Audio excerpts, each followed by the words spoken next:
Sometimes the biggest surprises come with the smallest of successes. The Virtual Boy, Nintendo's distinctive and unfortunately unportable VR headset, released in 1995 and represented the company's brief and ultimately unsuccessful forte into virtual reality, officially discontinued in under a year. The system is often remembered solely for its failure, but despite that reputation, there are a handful of games that deserve to be remembered in better faith. Titles that were held back by the hardware they were released on, most notably Wario Land, which remains a surprisingly competent and smooth entry in the series, at least from what I've seen, and one I'm very keen to visit properly, as a fan of Wario myself. Amongst those overlooked releases, however, exists something far more obscure, a strange, unique, and quietly peculiar horror game, once a Japan-only exclusive. It goes by the name Innsmouth no Yakata. I couldn't help but get drawn into this compact yet oddly compelling experience. A Lovecraftian-inspired game about navigating floor after floor of a maze-like mansion, fending off subterranean monstrosities against the pressure of an ever-ticking clock. In many ways, it stands as an unexpected example of how horror can find a place on this system, at least to a degree. There is, however, only so much that's been documented about the game itself. Developed by B-Top and published by IMAX. No, not that IMAX. Innsmouth no Yakata released in the same year as the Virtual Boy and remained exclusive to Japan for the longest time. Beyond its fish-like enemies, clearly inspired by this novel from H.P. Lovecraft, there's little evidence of a direct adaptation, and beyond that there isn't much in the way of documented history about how this game was made. In a way, that absence only adds to the quiet mystique surrounding its existence. Curiosity has a habit of pulling me towards strange overlooked games like this, and despite its imperfections, Innsmouth no Yakata feels worth revisiting. With renowned interest in Virtual Boy titles on the horizon, now felt like the right time to step back inside this mansion and explore what's been hiding in its shadows.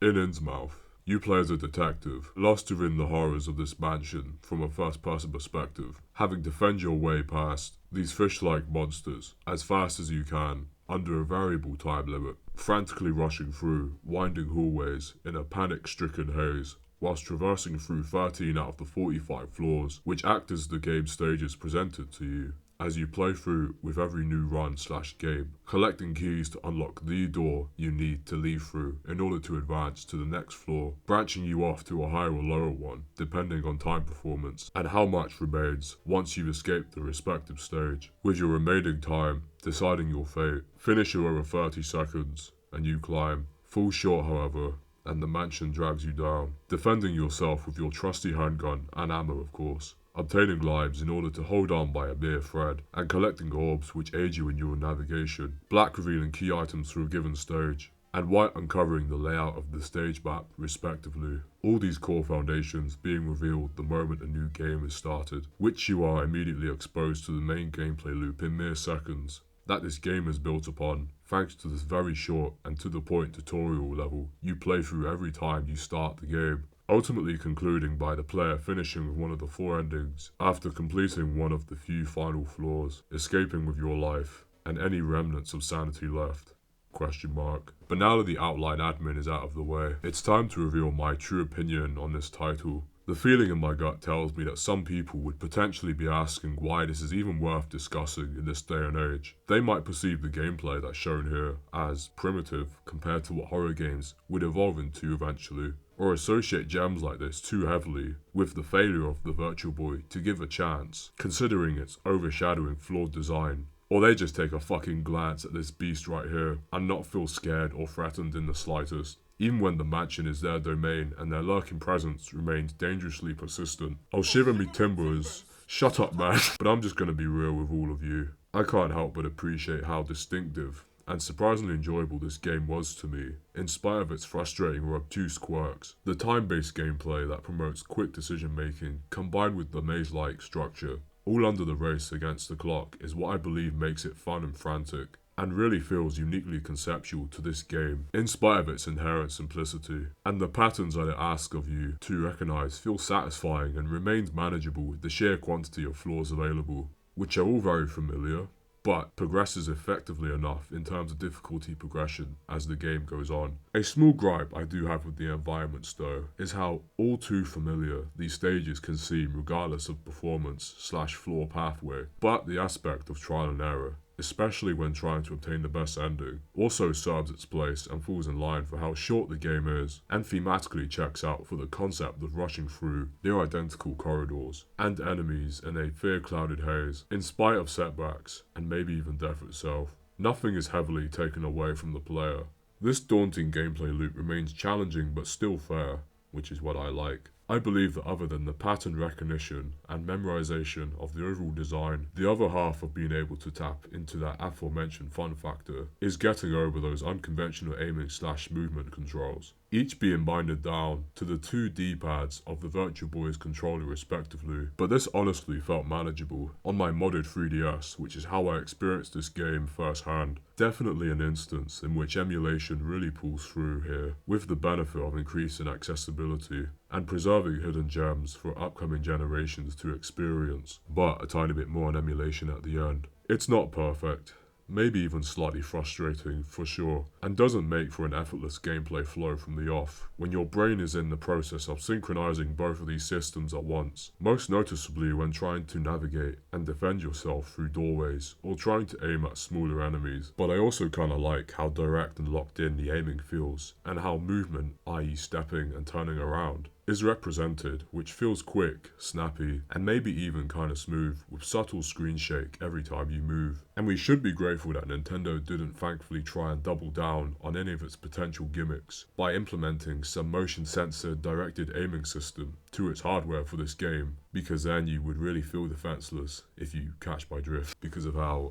unfunctional it would probably be. But with that being said, I'd like to make a case study for my potential superstition right now, but I got the sense whilst playing that some survival horror instincts were actually revealed to me whilst playing this game, and seeing how they work before the explosion of titles like Resident Evil and Silent Hill had me curious every time I picked this game up. The intentional and survivalist mechanics of this genre, like resource management and unlocking essential doors, were truly made aware and known thanks to these key franchises. The slow pacing is also essential to the experience of these earlier games, however, and complement them beautifully for the gameplay and scare factor. But with Innsmouth, the differentiating contrast of a noticeably faster pace arguably creates tension nearly as effectively as its younger siblings in this genre. And whilst comparison can be polarizing at times, I gotta allow the parallels that I couldn't help but draw, and notice how Innsmouth might have laid some of the groundwork with the item placements, albeit randomized here, and the management of ammo, which keeps each run fresh enough and simply adds a needed component of challenge for its brisk length. The keys to the locked doors, which allows you to progress in an ever-revealing map,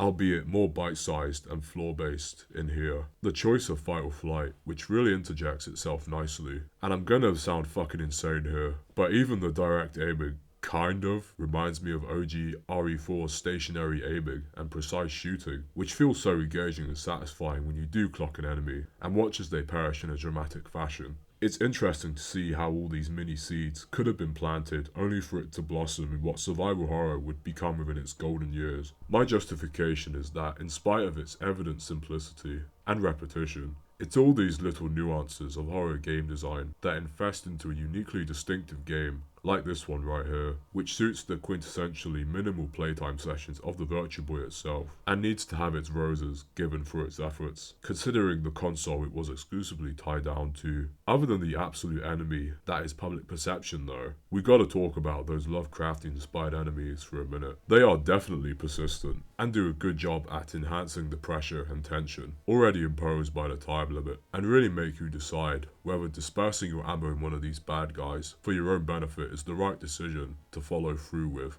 In spite of the doors, even the key ones remaining in the same place, the enemies are also randomized like with the items, which really add that layer of uncertainty and diversion, taking on either a bigger or smaller stature. These formidable foes unleash slashing attacks from the front and take away one life every time as they evade left and right, which might sound basic at first, especially when their attacks are near identical even when taking on a different skin as each run progresses, but I do think they stand their ground as they emerge into view from the distant darkness, and the resilience they possess really do affect the player's decision making with their mere presence in a simple yet effective way, as their health increases throughout every run and potentially gang up on the player if you're unlucky enough. Or to be honest, these enemies could just be fuck off bullet sponges, and this is my justification for that, but I also do appreciate their sizable limb proportions and scaled textures that become noticeably apparent with the forbidding close-ups, or even just sourcing this enemy sprite chart. A worthy addition indeed.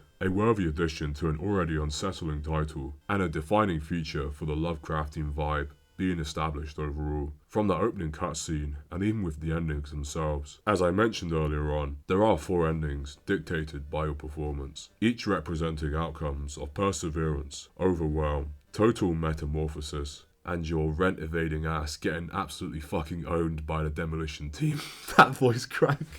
They are brief, deliberately unclear, and rarely offer any sense of order, but maybe that's the point. They do, however, remain enjoyable, variable enough, and they retain that same disorienting mood all the way to the credits, acting less as rewards and more as reflections of how long you managed to endure. Oh, and there's also a password system, which is there, and maybe feels kinda redundant, considering how short these runs are anyway. I do believe that the game is best experienced without saved progress in between, and is well accustomed to the short playthroughs of the Virtual Boy and its succeeding emulators anyway. But yeah, those are my thoughts on the gameplay. Some noticeable flaws for sure, but definitely some solid strokes going for it, and definitely something to get into if you can be efficient with what the game is asking from you under the pressure. But it wouldn't be the same without that presentation.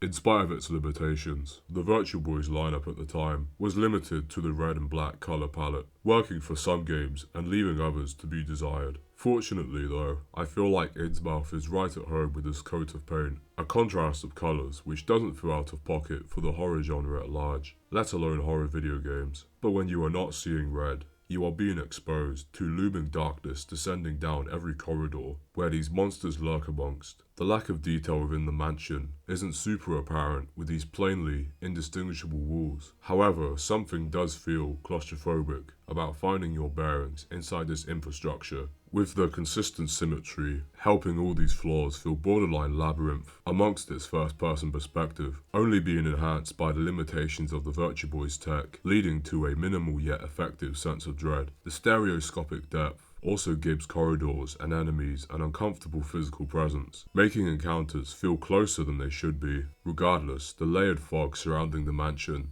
and the UI being nicely clean and readable, surely helps a bit though. On top of some beautiful sprite work on display here too, and this artwork of the outside of the mansion really make themselves fridge worthy, and state the gloomy, consistently tense atmosphere beneath the glaze of the Xenomorph 2 over here, which said atmosphere is only reinforced by the spooky music and noisy sound effects. Now don't get me wrong, these are no Akira Yamaoka masterpieces, which are unrivaled with their textures, atmosphere, and emotional resonance, but it never feels like this OST fights for space and tonally cooperates with the other elements of this game. I noticed that these tracks incorporate more staccato or shortened abruptness with the placement of certain notes, which does promote more uncertain intrigue, especially like with moments when you start to navigate down particularly empty stretches of the mansion, when time and patience feels like it's coinciding with you for a moment. But then you have this contrast of longer, more sustained notes that really highlight the stress and pressure for the melodies and chords that are being played out in these tracks. It almost feels like there's this push and pull dynamic between the melodic fragments and the harsher noise textures that achieve this dissonant, unpleasant tone, permeating throughout this OST are healthy doses of white noise, sharp frequencies, vibrato, and the odd drum rhythm for that extra zest. So yeah, where are my music theory freaks at? I need my brownie points and my participation trophies, you know what I mean? And it's complimentary that these sound effects are as sprightly and pack as much of a punch as they do. The limited hardware, in fact, almost works when it comes to lending its quality in its favour here. The repetition yet nuanced unease of the sound design becoming a part of the disorientation rather than a flaw. The only thing really missing here is an appropriate ticking sound for the last few seconds of the gameplay clock. That moment where you shift from a victimized finite state into a deceased infinity. That is, if you don't rage quit first, because this game can be tough as fuck sometimes.